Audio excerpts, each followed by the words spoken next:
कहानी उन आम घरों की है जहां खाने वाले तो कई, लेकिन कमाने वाला एक मर्द ही होता है। बावजूद इसके उससे उम्मीदें कम नहीं होती। देखिए जी, सामने वाले वर्मा जी कैसी अच्छी तरह से सफाई करते हैं छुट्टी वाले दिन अपने घर की, और एक आप हैं। अरे यार, उनके पास कार है, ऑफिस पास में है और हफ्ते में 2 दिन की छुट्टी होती है, तो फर्क तो पड़ता है ना। मेरी तो शादी ही गलत हो गई। अरे कोई मस्त लड़का मिलता, कमाता भी, घुमाता भी, घर के कामों में भी मदद करता, लेकिन नहीं जी, हमारे वाले को तो कमाने से फुर्सत ही नहीं, और कमाई भी ऐसी कि कोई जरूरत पूरी ही नहीं हो रही है। सुनील बेचारा शीना को देखकर सोचता है कि शीना सही कह रही है। देखने में सुंदर है, घर का सारा काम कर लेती है, उसे तो कोई भी अच्छा लड़का मिल सकता था। क्या सोच रहे हैं? भागने का इरादा तो नहीं है? अरे नहीं मेरी प्यारी बीवी, मैं तो नहीं, पर डर है कि तुम नहीं कहीं भाग जाओ मुझे छोड़कर। शीला सुनील के मुंह से प्यार भरी बात सुनकर मुस्कुराती है। आप भी ना। सुनील एक दिन ऑफिस से घर आता है कि तभी शीना कहती है, सुनिए जी, वो मेरी सहेली आई थी, सारा दिन वो लोग यहीं थे, अब जा रही थी तो मैंने कहा नहीं नहीं, मेरे पति छोड़ आएंगे ना तुम्हें, तो रोक लिया मैंने। सुनील थोड़ी देर कुछ सोचता है, फिर कहता है, ठीक है, मैं कपड़े चेंज करके आता हूँ। अरे तेरे पति को तो लग रहा है कि अच्छा नहीं लगा। अरे नहीं नहीं, ऐसी कोई बात नहीं है, रुको मैं अभी उन्हें घर के कपड़े देकर आती हूँ। शीना अंदर जाती है जहां सुनील पलंग पर लेटा होता है। अरे क्या मजाक है, वो कह रही है कि आपने मुंह बना लिया। सही तो कह रही है, सुबह से अब ऑफिस से लौटा हूँ, एक कप चाय का तो पूछा नहीं, 20 किलोमीटर जाओ और आओ, और फिर कल उसी टाइम पर ऑफिस। अरे यार, मुझे गाड़ी चलानी आती ना तो बोलती भी नहीं आपको, और कौन सा रिक्शा खींच कर जाना है आपको। सुनील अब क्या बोलता। रात देर से आता है और सो जाता है। अगले दिन शरीर दर्द हो रहा है। अरे तो मत जाओ ना ऑफिस, चलते हैं ना मार्केट घूमने, फिर पिक्चर देखेंगे और रात में खाना खाकर घर वापस। सुनील जब सारे दिन की थकान वाला शेड्यूल सुनता है तो वो सीधे सीधे ऑफिस के लिए तैयार हो जाता है। अब आए दिन शीना की डिमांड बढ़ती ही चली जाती है और सुनील उसको पूरा भी करता। लेकिन एक दिन, ए जी मेरा भाई आ रहा है, उसे 2 लाख रुपए की जरूरत है। हाँ तो मैं क्या करूँ शीना, मेरे पास इतने रुपए नहीं है। हाँ हाँ पता है नहीं है, लेकिन किसी से लेकर तो दे सकते हो ना। अरे मैं किससे मांगू, मेरे तो जानने में भी कोई नहीं है जिसके पास इतनी बड़ी रकम हो। तभी वहां शीना का भाई शीनू आ जाता है। जीजा जी कैसे हैं आप? अब मैं ठीक हूँ शीनू, अचानक इतनी बड़ी रकम की जरूरत कैसे पड़ गई? अरे जीजा जी, वो बिजनेस शुरू किया ना, तो उसके लिए पैसे की जरूरत है, काफी हो चुका है, थोड़ा पैसा बचता है तो मैंने सोचा आपसे ले लूं। अब देखो, मेरे ऑफिस में कुछ लोग हैं जिनकी सेविंग अच्छी है, मैं उन लोगों से बात करके देखता हूँ। सुनील ऑफिस से किसी से पैसे लेकर शीना को दे देता है। शीना वो पैसा भाई को दे देती है। 2 महीने बाद, अरे यार शीना, वो ऑफिस वाला आदमी अपने पैसे मांग रहा है, कैसे दूं? अपने भाई से बोलो ना पैसे दे दे। अरे हाँ हाँ दे देगा, कहाँ भागा जा रहा है, आप उनको बोल दो कि दे देंगे। थोड़े दिन बाद, शीना, वो आदमी मुझसे आज भी पैसे मांग रहा था यार, मैं तंग आ गया हूँ, ऑफिस जाते ही सामने उसका चेहरा दिखता है, क्या बोलूं, बार बार पैसे मांगता है। अच्छा मैं शीनू को फ़ोन लगाती हूँ, बात करके देखती हूँ। शीना भाई को फ़ोन करती है लेकिन वो फ़ोन उठाता ही नहीं। लगता है भाई कहीं ऐसी जगह है जहाँ नेटवर्क की समस्या होगी। सुनील अगले दिन दोपहर को ही घर आ जाता है। उसका चेहरा उतरा और परेशान सा होता है। वो रोने लगता है। अरे क्या हुआ जी, आप इतना परेशान क्यों हैं? सब ठीक तो है ना? अरे नहीं शीना, कुछ ठीक नहीं है, मैं ठीक नहीं हूँ। तुम्हारे भाई के लिए मैंने जो पैसे लिए थे, उस आदमी ने आज भरे ऑफिस में सबके सामने मेरी बेइज्जती कर दी। सबके सामने आज मैं कर्जदार बनकर खड़ा था।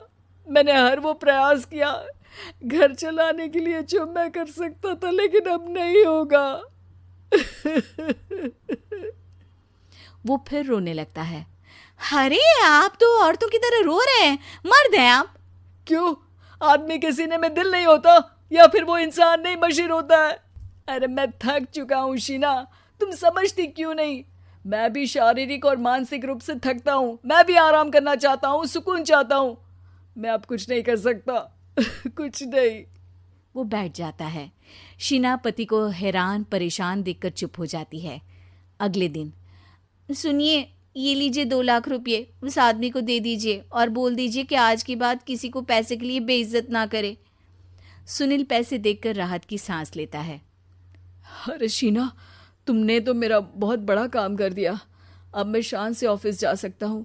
लेकिन ये पैसे आए कहाँ से? ये पैसे मैंने अपने गहनों को गिरवी रख कर लिया है। तुम ठीक रहो, निश्चिंत रहो, मैं बस यही चाहती हूँ। मुझे माफ करना, पर अब मैं समझ चुकी हूँ कि मर्द को भी दर्द होता है। वही छोटी बहू हर्षा हर काम आराम से करती। वर्षा को अपनी तेजी पर बहुत घमंड था।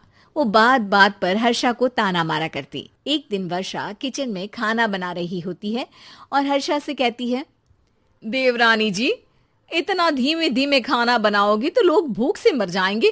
पिछले जन्म में कछुआ थी क्या? मेरा तो पता नहीं, आप बहुत तेज हो। आप पिछले जन्म में घोड़ा थी क्या? वर्षा आराम से चली जाती है। खाना खाने के बाद वर्षा का पति गौतम, हर्षा का पति लोकेश और उनके माता पिता बैठकर टीवी देख रहे होते हैं। तभी सास कहती है, अरे रामायण लगा दो हर्षा। हर्षा धीरे धीरे चैनल बदलती है। जब तक रामायण की चैनल पर पहुंचेगी, रावण मर भी चुका होगा। हाँ बेटा हर्षा, जल्दी लगा देना, राम भगवान के दर्शन कर लूं।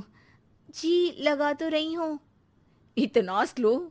सासू माँ इतने में तो अयोध्या जाके राम भगवान के दर्शन कराएंगी। सब वर्षा की बात पर हंसने लगते हैं। वर्षा हर्षा के हाथ से रिमोट लेकर रामायण लगा देती है।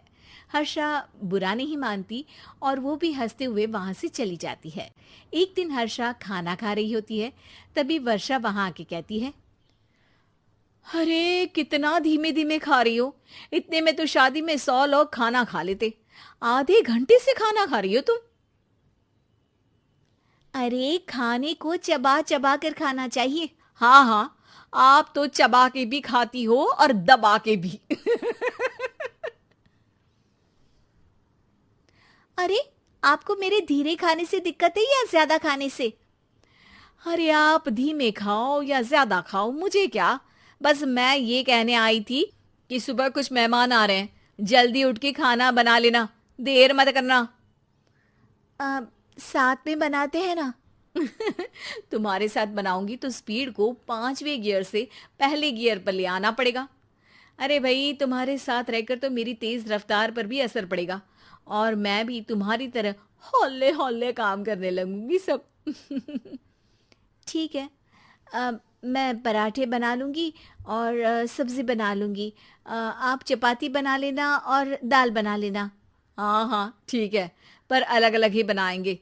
अगले दिन हर्षा जल्दी उठ के काम करने लगती है और वर्षा सुबह उठ के ये सोच के वापस सो जाती है कि काम तो वो तेज कर ही लेती है। अगर थोड़ी देर सो भी जाएगी तो भी हर्षा से पहले तो काम निपटा ही लेगी।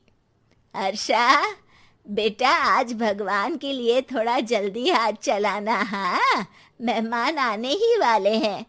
जी हाँ माँ, आटा गूंद लिया है, आलू उबल रहे हैं, पराठे बनाने ही वाली हूँ, फिर सब्जी भी बना लूँगी। इतने में ही वर्षा वहाँ आ जाती है। माँ जी, मेरा तो आप टेंशन ही मत लो, अभी उठी हूँ, लेकिन देखना खाना फटाफट राजधानी एक्सप्रेस की स्पीड से बना दूंगी। इतने में ही मेहमान आ जाते हैं। आइए आइए आइए, खाना बन ही रहा है, चाय बनवा लेती हूँ पहले आपके लिए। सास किचन में आती है। वर्षा, वो लोग आ गए, चाय बना दे जल्दी से। हर्षा को नहीं बोल रही क्योंकि वो तो सुबह की चाय देने में शाम कर देगी। चाय बन भी चुकी है माँ जी। वर्षा तेज ही नहीं, सबसे तेज है। आप चलिए, मैं चाय लेकर आती हूँ। वर्षा मेहमानों के सामने चाय लेकर जाती है। ये हमारी बहू है वर्षा, तेज वर्षा कहते हैं इसको। हर काम में इतनी तेजी रखती है जैसे मिल्खा सिंह भाग रहा हो। अरे वाह वाह, फिर तो खाना भी जल्दी मिलेगा हमको। हाँ हाँ, आप चाय नाश्ता खत्म कर लेंगे, उसके पहले ही वर्षा जल्दी से स्वादिष्ट खाना भी लेकर आ जाएगी। वादा तो कर लिया जल्दी खाना देने का, आपकी चपाती भी नहीं बनी और दाल भी नहीं उबली। फिर भी तुमसे पहले काम खत्म हो जाएगा मेरा। तुम्हारी तरह नहीं हूं, घड़ी की सबसे पतली सुई की जैसी धीमे धीमे धीमे काम करती हो तुम। बस वर्षा अपने तेज हाथों से दाल कुकर में चढ़ाती है और आटा निकाल के गूंथने लगती है। थोड़ी देर में कुकर की तेज सीटी बजती है और वर्षा का हाथ डोल जाता है। आटे में पानी ज्यादा पड़ जाता है। अरे रे, आटा तो ज्यादा गीला हो गया। वर्षा जब रोटी बेलने लगी तो एक भी रोटी गोल नहीं बन रही थी।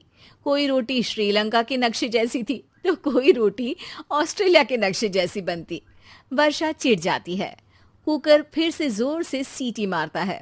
सास बाहर से आवाज देती है, वर्षा बेटा, आज स्पीड थोड़ी कम लग रही है, टाइम और लगने वाला हो तो बता दो बेटा।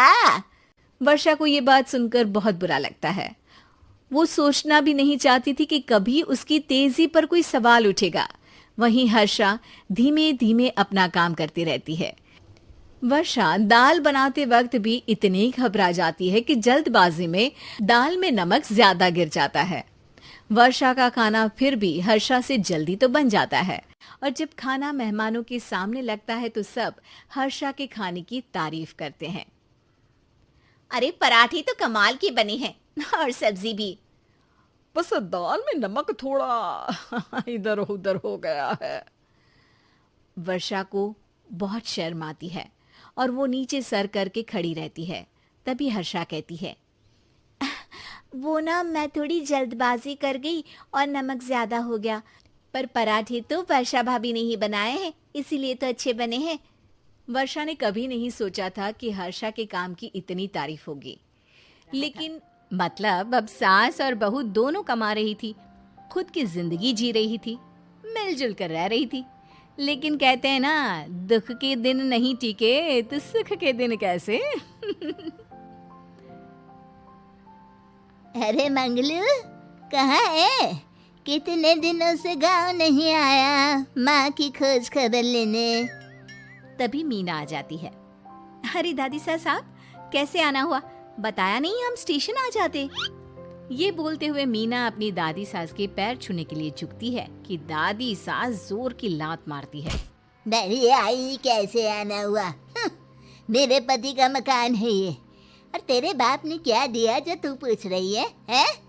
और ये क्या पहना है? न साड़ी न सर पर पल्लू, बात बात पर जबान खुलती है। दादी सास बोलना रोक ही नहीं रही थी। मीना को गुस्सा आने ही वाला होता है कि उसकी सास आ जाती है। क्या बात है मीना, कौन चिल्ला रहा है? मैं हूँ मंगलू की दुल्हन। बहुत चपर चपर कर रही है ये मीना बहू, इसकी जुबान पर लगाम लगवा ले। मम्मी जी, मेरी बहू है, घोड़ा थोड़ी ना है जो लगाम लगवा दूं। तभी वहां मंगलू यानी कि मीना का ससुर आ जाता है और मीना की सास को एक जोर का तमाचा लगा देता है। वाह, जुम्मा 2 दिन हुआ नहीं कमाना शुरू किए, मेरी माँ के सामने होशियार बन रही है। मैंने बुलाया है माँ को, ये रहेंगी तो कम से कम इस घर की औरतें औकात में रहेगी। अरे जब से कमा रही है सर पर चढ़कर नाच रही है। चिंता न कर मंगलू, मैं आ गई हूँ ना, दोनों को लाइन में लगा कर रखूंगी। दोनों बहू ने मेरे मंगलू की जिंदगी खराब कर रखी है। तभी वहां पोता यानी कि मीना का पति आ जाता है। पोता जो कि दादी का दीवाना था। दादी दादी, मुझे क्यों नहीं बताया कि आप आने वाले हैं? मैं गांव आ जाता कार लेकर आपको लेने। अरे तू तो जानता ही है, कार में बैठ नहीं पाती। पता नहीं, बहुत दिनों से लग रहा था कि तू और मंगलू परेशान है। आज मन नहीं माना तो आ ही गई मैं। देख, यहाँ आकर पता लग रहा है। क्या पता लग रहा है दादी? यहाँ तो सब ठीक है, किसी को कोई परेशानी नहीं है। क्यों माँ, क्यों मीना, क्या हो गया? इन दोनों को क्यों परेशानी होगी? इन लोगों ने तो परेशान करके रखा है। माँ और मीना के बारे में कैसी बात कर रहे हैं पापा? क्या हो जाता है आपको रह रह कर? तू तो खाना बना बना कर बेशर्म हो गया है, लेकिन मैं नहीं। मेरी माँ आ गई है अब इस घर में। अब यहाँ सब वैसे ही रहेंगे जैसा मैं चाहता हूँ। देख मंगलू, तेरी बहू काम करती है तो मुझे कोई लेना देना नहीं है, लेकिन मेरी बहू कोई दर्जी का काम नहीं करेगी, साफ साफ बोल रही हैं। लेकिन दादी साहब वो तो बहुत अच्छा बुटीक चला रही हैं। बहुत अच्छा चला रही है, लेकिन हम लोगों ने अपने घर की बहू से ना काम नहीं करवाना। अरे इसके बाप को शादी के वक्त ही बोल दिया था, और इसके बाप जिन्होंने दहेज में एक साइकिल दी थी ना, कैसे हाथ जोड़कर कह रहा था, मेरी बेटी आपके घर आ गई, इससे सौभाग्य कुछ नहीं। अब देखो इसकी बेटी बहू आ जाने के बाद सर पर चढ़ रही है मेरे मंगलू के। मीना जो कि सास की बुराई सुनकर परेशान हो जाती है। दादी सा छोटा मुंह बड़ी बात। लेकिन क्या पिताजी ने आपको बताया नहीं? सासू माँ ने अपने पैसे से ससुर जी के जन्मदिन में कार दी थी। ससुर जी इतने साल से स्कूटर से जाते थे, अब कार से जाते हैं। क्यों ससुर जी, बताया नहीं आपने? क्यों रे मंगलू, कार ले ली तूने? मुझे तो तू पैसे भी नहीं भेज रहा। 2 महीने से कैसे कैसे दिन काट रही थी और तू यहाँ कार से घूम रहा है। आप भी सासू माँ को अपने बैंक अकाउंट की डिटेल दे दीजिए दादी सा, वो डाल दिया करेंगी पैसे आपके अकाउंट में। क्यों सासू माँ?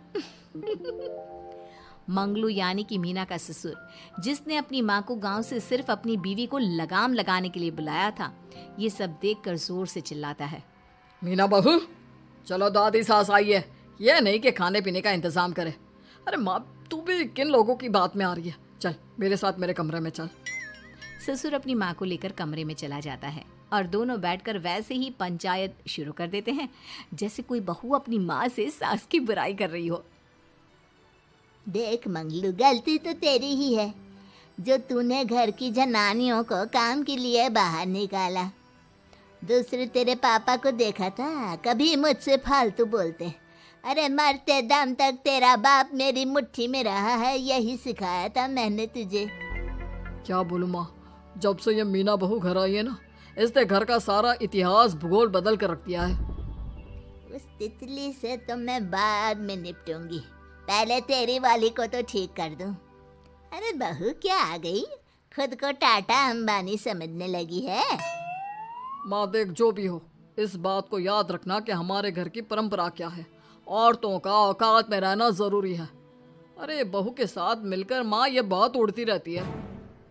बेटा देख, गलती तो तेरी भी है, क्यों तूने इसे काम करने की छूट दी? मारना भी कम कर दिया है तूने इसे, वरना पहले आती थी तो बहू का कोई ना कोई हिस्सा सूजा हुआ या काला ही दिखता था। देखकर तसल्ली मिलती थी कि तूने कंट्रोल कर रखा है। इस बार तो काला और सूजा छोड़, अच्छी खासी चमकती दिख रही है ये। अब क्या बताऊं माँ, गलती तो हो गई है। हाँ, वो कार देखकर पिघल गया होगा ना तू। अरे बेटा, औरतों को मुट्ठी में रखा कर। शान की साइकिल ज्यादा अच्छी कुत्ता बनकर कार चलाने से, समझा? मीना का ससुर अपनी माँ की बात को सुन रहा था। बस माँ, जो गलती हो गई मिट्टी डाल उस पर। अब बस तू ना घर पहले जैसा करके जाना। ये सब ना बहू का किया धरा है, समझी? मतलब बहू को ठीक करना है तो बहू को लगाम लगाना होगा। ठीक है। दोनों माँ बेटा बातें करके सो जाते हैं। सोने के बाद अगली सुबह मंगलू की बीवी यानी कि मीना की सास, माँ जी उठिए, ये लीजिए गर्म पानी और ये दादुन। चलिए तो याद रहा तुझे, वरना मैंने तो सोचा था कि बहू के चक्कर में पागल ही हो गई होगी बिल्कुल। अरे बहू के चक्कर में पागल होने का क्या मतलब होता है माँ जी? उसने मुझे मेरे पैरों पर खड़ा होना सिखाया है। मैं तो कहती हूँ उसके जैसी मेरी बेटी होती ना तो शायद मैं बहुत पहले जीवन का मतलब समझ चुकी होती। तो दादी सास को समझ में आ जाता है कि सारा मामला मीना पर जाकर ही ठीक होगा। वो सोच लेती है कि अपनी बहू को छोड़कर पहले मीना को सही करना है। फिर अगले रोज, अरे मेरे पोते के पास तो मेरे पास बैठने का वक्त भी नहीं है, हैं? अरे कैसी बात करती है दादी, तेरे लिए तो मैं नौकरी भी छोड़ दूं। नौकरी नहीं, तू ना बीवी छोड़ दे, खुश हो जाऊंगी मैं। नीरज हैरान हो जाता है कि उसने तो मजाक किया था, दादी ये क्या बोल रही है। कैसी बात कर रही हो दादी, मीना ने तो सारा घर संभाला हुआ है। पहले तो घर गिरा जा रहा था ना। तेरी मीना के आने के पहले ना घर में चूल्हा जल रहा था, ना कोई रोटी खा रहा था। क्यों? नीरज को दादी बीवी के खिलाफ खूब कान भरती है। तू सही कह रही है दादी, औरत पैर की जूती और हाथ की मुट्ठी में ही ठीक लगती है। मीना ने ना सिर्फ घर का माहौल बिगाड़ा, माँ को भी पिताजी की इज्जत करनी छुड़वा दी। अब ठीक बोल रहे हो, घर को बिगाड़ने की मेन जिम्मेदार तो मीना ही है दादी। अभी उसे ठीक किए देता हूँ। तभी वहां पिता भी आ जाता है। देख बेटा, तो रोटी कम खाना मंजूर, लेकिन इन औरतों के आगे झुकना मंजूर नहीं। तेरी दादी ने घर की परंपरा बनाकर रखी, मजाल कि मेरा बाप मेरी माँ के सामने कुछ कह लेता। पर पापा एक बात पूछनी थी। रहने बेटा, तू ना कंफ्यूज है जीवन में, तू ना कंट्रोल कर पाएगा अपनी जनाने को। मंगलू, मेरी तो टिकट ही करा दे गाँव की। तुम लोगों के घर तो मर्दों की कोई इज्जत ही ना है, और ये मेरे घर की परंपरा ना है। मैं चली। अरे ना ना दादी, मैं तो बस देख अब मैं कैसे कंट्रोल करता हूँ इसे कल। फिर अगले रोज मीना ऑफिस के लिए तैयार हो रही थी कि देख मीना, आज मेरे दफ्तर से कुछ लोग खाने के लिए आ रहे हैं, तो शाम के खाने में। लेकिन आज तो मेरी मीटिंग है, फिर घर आने में मुझे देर हो जाएगी। तो मैं क्या करूं? बोला ना शाम को खाना बनाना है तो बनाना है, समझी? मीना को पति की बात अजीब लगती है, पर वो दादी सास के सामने कोई भी ड्रामा क्रिएट करना नहीं चाहती थी। ठीक है, मैं शाम को जल्दी आ जाऊंगी। अच्छा क्या खाना है प्लीज जल्दी से बता दीजिए। पर बेटा तू तो। बहू सास को चुप रहने का इशारा करती है, लेकिन पोते को तो लड़ना था। वो मीना पर जोर से चिल्लाता है। मीना देख, ज्यादा हीरोइन मत बन। आज ऑफिस जा रही है तो जा, लेकिन सुन, तुरंत रिजाइन देकर घर आ जाना। ना मुझे तेरी कमाई चाहिए, ना ही तेरी नसीहत। आज से घर में वही होगा जो मैं चाहूंगा, समझी? अरे कैसे लैंग्वेज बोल रहे हो, ये तुम्हारी बोली नहीं है। कौन सिखा रहा है तुम्हें? तभी दादी सास आ जाती है। क्या बोलना चाह रही है बहू? मैं मुन्ने के कान भर रही हूँ, हैं? हाँ, मुझे तो यही लग रहा है, वरना हम लोगों का घर अच्छे से चल रहा था। सभी मिलजुल कर एक दूसरे को इज्जत देकर रह रहे थे। लेकिन अब तभी मीना को उसका पति जोर से डांटता है। सास बेटी बहू की लड़ाई को बर्दाश्त नहीं कर पाती। देख नीरज, बहू को डांटना या फिर बहू के साथ गलत व्यवहार, ये सब मुझसे बर्दाश्त नहीं होगा। वाह रे वाह, सारी जिंदगी जो पति की डांट और मार खाती रही, अब बहू को थोड़ी सी डांट क्या पड़ी, गुस्सा आ गया। हाँ माँ, क्या हो गया? मैंने तो मीना को कहा कि देख नीरज, मेरी बहू को कुछ नहीं कहेगा तू। ये माँ ही होती है जो अपने बेटे को औरतों की इज्जत करना सिखाती है, लेकिन कोई औरत अपने बेटे से बहू को मारना या डांटना सिखाए तो ये शर्म की बात है। मैं नहीं चाहती कि तू औरतों की इज्जत ना करे, जबकि मैं खुद एक औरत हूँ। दादी सास बहू की बात सुनकर शर्म से सर नीचे कर लेती है। सच कहा सासू माँ, एक रानी ही अपने बेटे को राजकुमार की तरह पालती है जो दूसरी औरतों का सम्मान करे। काश दादी सास भी पिताजी को अच्छे संस्कार दे पाती। मीना की बात सुनकर दादी सास उन लोगों से माफी मांगती है। मैं समझ गई बहू, औरतों की बेइज्जती करने को घर की परंपरा समझती थी, झूठी शान समझती थी। वो सब गलत है। औरतों की इज्जत से घर में माँ लक्ष्मी और सरस्वती का रोहित की वास। दीदी समीक्षा की शादी अर्पित से हुई थी। रोहित 20 साल का था, जो कि अपना पूरा दिन मोबाइल पर ही निकालता था। कभी पबजी खेलता तो कभी यूट्यूब चलाता। एक दिन अर्पित और समीक्षा के मम्मी पापा से मिलने आते हैं और देखते हैं कि रोहित मोबाइल से हटने को तैयार ही नहीं है। अरे रोहित, तुम्हारी तो आईआईटी की परीक्षा है ना, तुम तैयारी नहीं कर रहे हो परीक्षा की? वो सब तो मोबाइल पर ही हो जाएगा। ये देखिए, ये है गूगल, इससे जो भी पूछो वो सब बता देता है। तो आखिर कागज क्यों बर्बाद करूं? अरे पर तुम इन प्रश्नों की तैयारी बिना लिखोगे कैसे? उसमें क्या है, ये देखिए नोटपैड, बिल्कुल कॉपी जैसा है, इसी पर कर लूंगा। हम जब तुम्हारी उम्र के थे तब हम दोस्त मिलकर प्रश्न हल किया करते थे। उससे हमारी हैंडराइटिंग की भी प्रैक्टिस हो जाती थी और समय का भी अंदाजा लग जाता था। और फिर साथ में हम एक दूसरे की मदद भी कर देते थे अगर कोई अटक जाए तो। आपका जमाना अलग था जीजा जी, अभी जमाना फास्ट और स्मार्ट हो गया है। जमाना क्या, अब तो फोन भी स्मार्ट हो गया है। समय के साथ बदलना पड़ता है जीजा जी। अब बस भी कीजिए आप, हर चीज को लेक्चर में बदल देते हैं। रोहित अच्छा कर लेता है परीक्षा में। इतने में अर्पित के सास ससुर जी आ जाते हैं हॉल में और अर्पित इस बारे में बात नहीं करता। हालांकि अर्पित को लगता तो है कि पूरी तरह मोबाइल पर लगे रहना सही नहीं है, पर वो इस बात को और नहीं छेड़ता। ऐसे ही 2 दिन निकल जाते हैं। समीक्षा, मुझे काम से फोन आया था, मुझे वापस काम पर लौटना पड़ेगा। पर हमें आए हुए तो 2 ही दिन हुए हैं, अभी चले गए तो माँ और पापा को अच्छा नहीं लगेगा ना। अच्छा ठीक है, तुम रुक जाओ, मैं काम खत्म करके फिर लौट आऊंगा। एक काम कीजिए ना, परसों रोहित भी परीक्षा के लिए निकलेगा, आप उसी के साथ निकल जाना। दोनों वैसे भी बात नहीं करते, साथ में जाएंगे तो हो सकता है आप लोग आपस में बातचीत भी करने लग जाओ। ठीक है, मैं काम को 2 दिन टाल सकता हूँ। उसी रात जब सब खाना खाने बैठे थे तो अर्पित अपने जाने की खबर बाकी लोगों को बताता है। मुझे काम के लिए वापस जाना होगा। अरे बेटा, पर अभी तो तुम आए हो, इतनी जल्दी चले जाओगे? नहीं माँ जी, समीक्षा यहीं रहेगी और मैं जल्दी काम खत्म करके वापस आ जाऊंगा।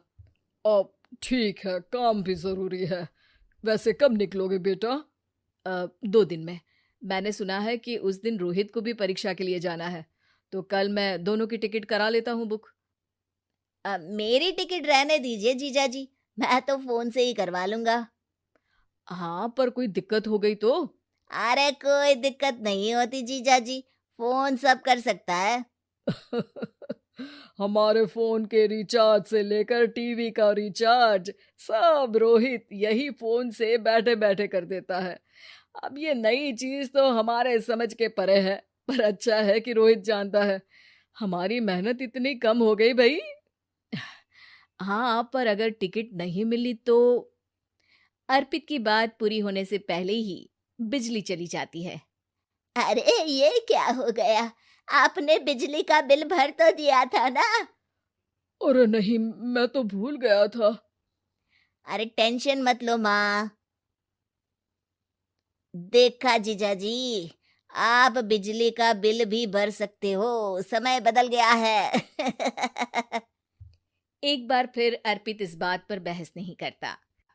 अगले दिन जाकर अपनी टिकट करवाता है और पैकिंग कर रहा होता है जब शाम को अचानक से रोहित के चिल्लाने की आवाज आती है।